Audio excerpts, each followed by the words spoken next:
The meter, the electric meter is below grade. This is the grounding rod. The electric conduit is loose from the box. It should be sealed. You don't want water getting into the electrical system there. This box should be sealed on 3 sides. This condensing unit, this little good one, okay, he's for the garage. He's an independent condensing unit, and you can do that. You can air condition your garage as long as it doesn't commingle with the house, and it doesn't. And he's a little 1.5 ton, but he's R22. That's and he's about 12 years old. They last about 14. It's not level. Neither one of them are actually level. He's not 3 inches up off of the ground. This is the electric service disconnect for him. And it should be sealed on 3 sides.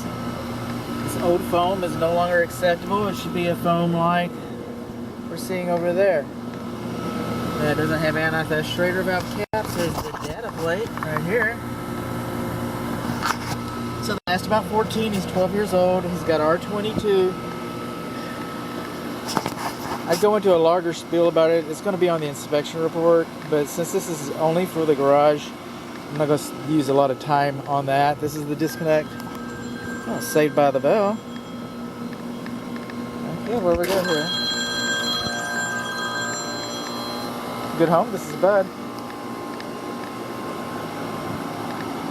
So, this is the gas meter as it enters the south side of the garage. This is the disconnect for this unit. Should be sealed on 3 sides. By the way, this condensing unit is overfused. The fuse for this is too large. He's got R22 and he's an old man. This is a younger man. He's 5 tons. He's for the rest of the house. It could be a little more level. Again, there's our disconnect. It's got the right kind of foam. It's got anti-theft Schrader valves. Moving along.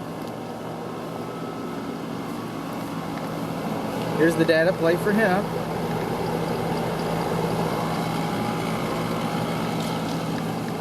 .410A, properly fused. This is the indoor air handler for the house. This is the air filter right here. I have a feeling that, you know, if we get underneath here, when we get underneath here, the plenum is not going to be lined. They're supposed to be lined now.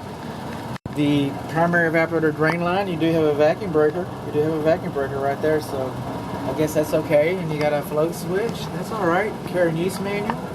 Data plate here for the indoor air handler. Gas line has a sediment trap.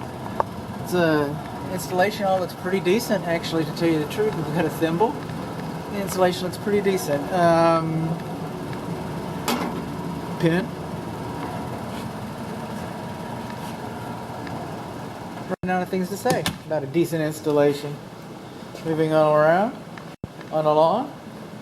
This is the indoor air handler for the garage. This is the older one with the R22. Hang on.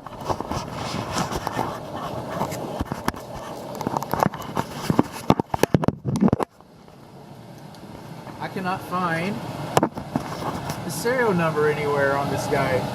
Coils actually look pretty darn clean. Filter actually look pretty darn clean. It's a 20 by 20 by 1. No serial number. There's electric disconnect. I'm assuming he's the same age. He's bound to be. He looks older than 12 years old. This is the thermostat for him. A little manual thermostat. And coming on along, this is the main electric service panel for the house. This is called bundling. Shouldn't have bundling. Shouldn't have white hots. Shouldn't have white hots and neutrals. You can double lug grounds, but you shouldn't double lug neutrals. So those are improper double lug. And the bonding location should be listed in here. And other than that, it is looking pretty good. And we got a main disconnect. I mean, everything looks laced up pretty nice. Just a double lugging, no rubber protective booties, which were not required when this was installed. It's a safety issue.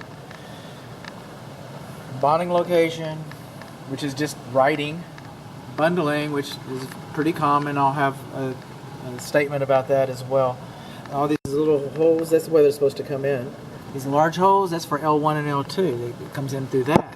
And they're perforated because we don't know, each box, we don't know where they're coming in. So after this was installed, instead of doing this and bringing all these wires in, they should have these smaller ones. That's what they did. And then this is This is called printing. Excuse me, that's not called printing. That's called writing. That's handwriting. Maybe not cursive, but that's handwriting. It should be printed like that. That's what it should be. That's what we got. This is the lawn sprinkler. This is the lawn sprinkler control box. And the zones are labeled. I can't read it. But there they are.